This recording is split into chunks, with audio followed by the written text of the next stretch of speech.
नमस्कार, दिन भर की बड़ी खबरों में आपका स्वागत है। मैं हूं शिवानी। आज की खबर में बात होगी नीतीश बाबू के साथ हो गया असली खेला, डिप्टी स्पीकर भी नहीं मिला, अब होगी बगावत की। वहीं अश्विनी वैष्णव के दूसरे कार्यकाल में दूसरी बड़ी ट्रेन घटना की। सैम पित्रोदा ने खोली ईवीएम की पोल, बीजेपी को लगी मिर्ची की। वहीं झारखंड चुनाव में सोरेन के एक दांव से बीजेपी की हालत खराब की। साथ ही एनसीईआरटी की नई बुक को लेकर मचा सियासी बवाल की। और लोकसभा के बाद अब विधानसभा में भी नीतीश के साथ बड़ा खेला। और खबर के अंत में बात होगी आर या पार, राहुल को लेना होगा अंतिम फैसला। इसी के साथ आज दिन भर की बड़ी और प्रमुख खबरों को जानेंगे विस्तार से। उससे पहले एक नजर सुर्खियों पर। जेडीयू सांसद बोले वोट नहीं दिया, यादव मुसलमानों का काम नहीं करूंगा, आए तो चाय नाश्ता कराकर वापस लौटा दूंगा। आरजेडी ने कहा सदस्यता खत्म हो।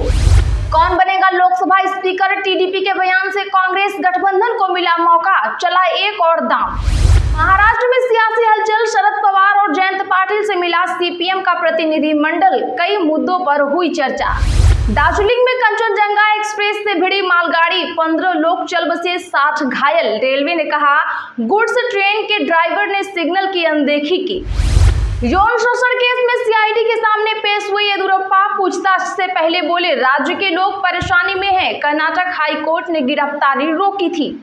अब विधानसभा चुनाव के लिए बीजेपी तैयार, कई राज्यों में बनाए अपना प्रभारी, शिवराज समेत इनको दी कमान।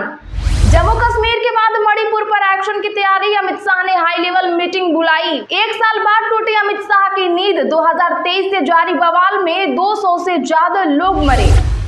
केरल कांग्रेस ने विवादित पोस्ट पर मांगी माफी, पोप मोदी की मुलाकात पर लिखा था आखिरकार ईसाई धर्मगुरु की भगवान से मुलाकात हो ही गई।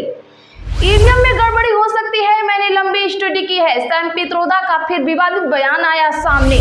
नीतीश कुमार को तगड़ा झटका या बारगेनिंग, बीजेपी ने बड़े आराम से कर दिया खेला, ताकती रह गई जेडीयू। शिक्षा मंत्री धर्मेंद्र प्रधान ने माना नीट परीक्षा में गड़बड़ी हुई, कहा एनटीए में सुधार की जरूरत, अफसर दोषी मिले तो छोड़ेंगे नहीं।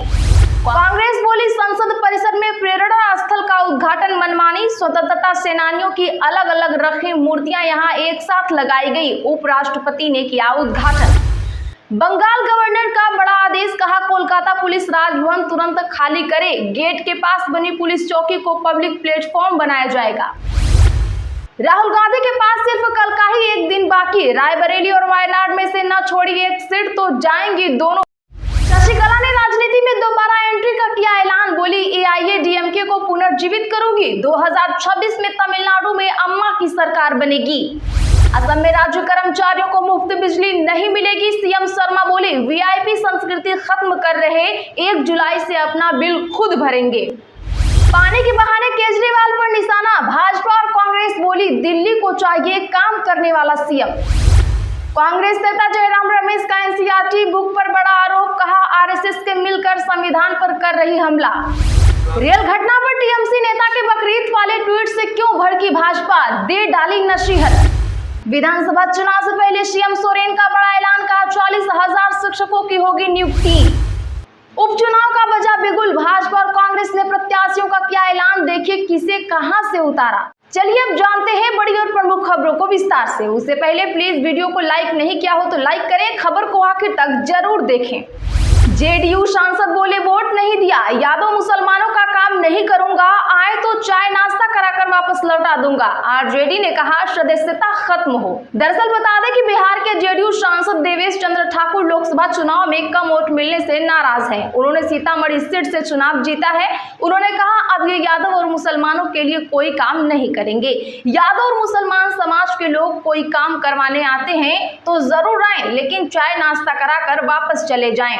उन्होंने यह बात सीतामढ़ी में आज आभार यात्रा के दौरान कही।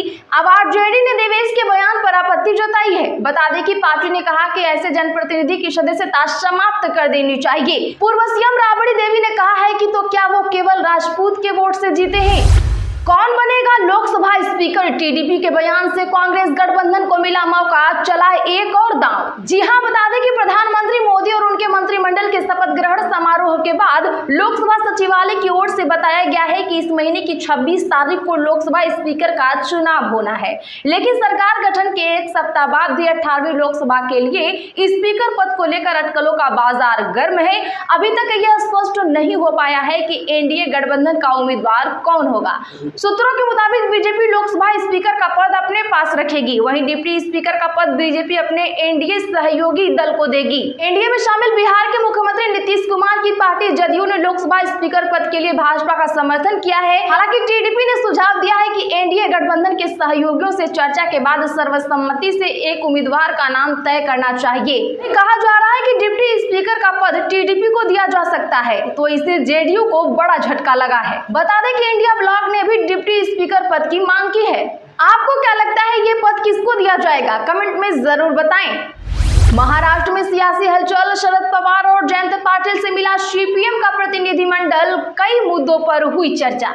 जी हां, महाराष्ट्र में लोकसभा चुनाव में महाविकास आघाड़ी के शानदार प्रदर्शन के बाद सियासी हलचल बढ़ गई है। सीपीआई के एक प्रतिनिधिमंडल ने मुंबई में राष्ट्रवादी कांग्रेस पार्टी के प्रमुख शरद पवार और जयंत पाटिल से मुलाकात की। पार्टी सूत्रों के अनुसार अक्टूबर 2024 में होने वाली आगामी विधानसभा चुनाव पर 55 मिनट तक चर्चा हुई।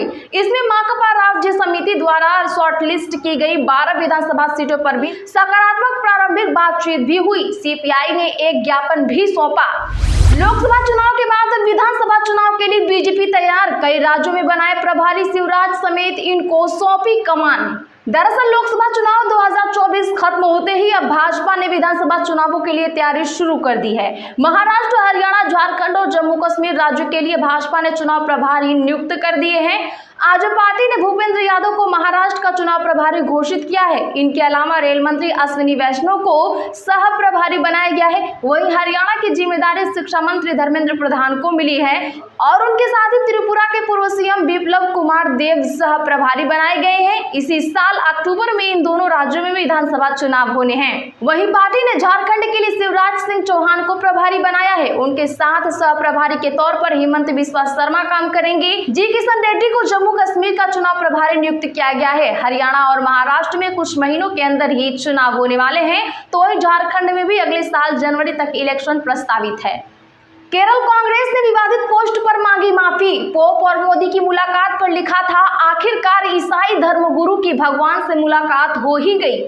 दरअसल बता दें कि इटली में G7 मीटिंग के 14 जून को ईसाई धर्मगुरु पोप फ्रांसिस और पीएम मोदी की मुलाकात हुई थी। इसकी तस्वीर पोस्ट करते हुए आज केरल कांग्रेस ने लिखा कि आखिरकार पोप की भगवान से मुलाकात हो ही गई। केरल कांग्रेस ने मोदी के भगवान ने मुझे स्पेशल मिशन के लिए भेजा है बयान को लेकर तंज कसा है।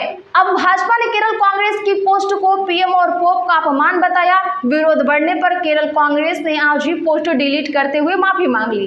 केरल कांग्रेस ने स्टेटमेंट जारी कर कहा, ईसाई समुदाय की भावनाओं को हम ठेस नहीं पहुंचाना चाहते। हालांकि पीएम की आलोचना से कांग्रेस को कोई हिचक नहीं। नीतीश कुमार को झटका या बार्गेनिंग, बीजेपी ने बड़े आराम से कर दिया खेला, ताकती रह गई जेडीयू। बता दें कि भाजपा के अवधेश नारायण सिंह फिर बिहार विधान परिषद के सभापति होंगे। यह उनका तीसरा कार्यकाल होगा।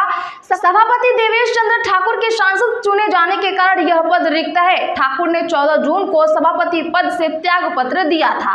परिषद के उप सभापति का पद जदयू के प्रोफेसर रामवचन राय को दिया जा रहा है। सूत्रों ने बताया कि मुख्यमंत्री एवं जदयू के राष्ट्रीय अध्यक्ष नीतीश कुमार ने एनडीए के सहयोगी दलों से विचार विमर्श के बाद इन दोनों नामों पर अपनी सहमति दे दी।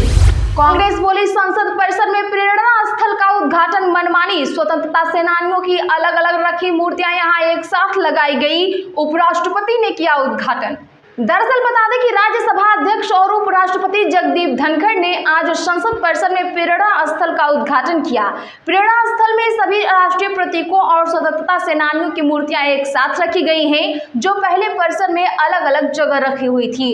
कांग्रेस ने इस कदम को सरकार की मनमानी बताया है। कांग्रेस अध्यक्ष मल्लिकार्जुन खड़गे ने कहा कि परिसर में लगी मूर्तियों को उनकी जगह से हटाकर दूसरी जगह लगाने का फैसला सरकार ने बिना किसी से पूछे लिया है।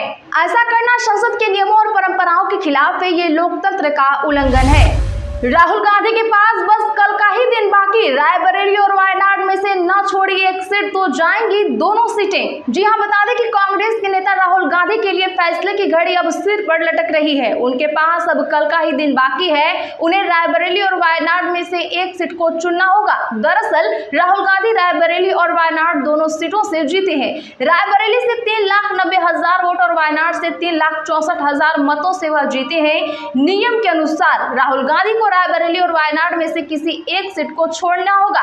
यदि 14 दिनों के भीतर एक सीट पर से इस्तीफा नहीं दिया तो दोनों सीटें रिक्त मानी जाएंगी। यानी राहुल गांधी को 18 जून तक रायबरेली या वायनाड में से एक सीट पर इस्तीफा देना होगा। आपको क्या लगता है, राहुल गांधी वायनाड या रायबरेली कौन सी सीट छोड़ेंगे? कमेंट जरूर करें।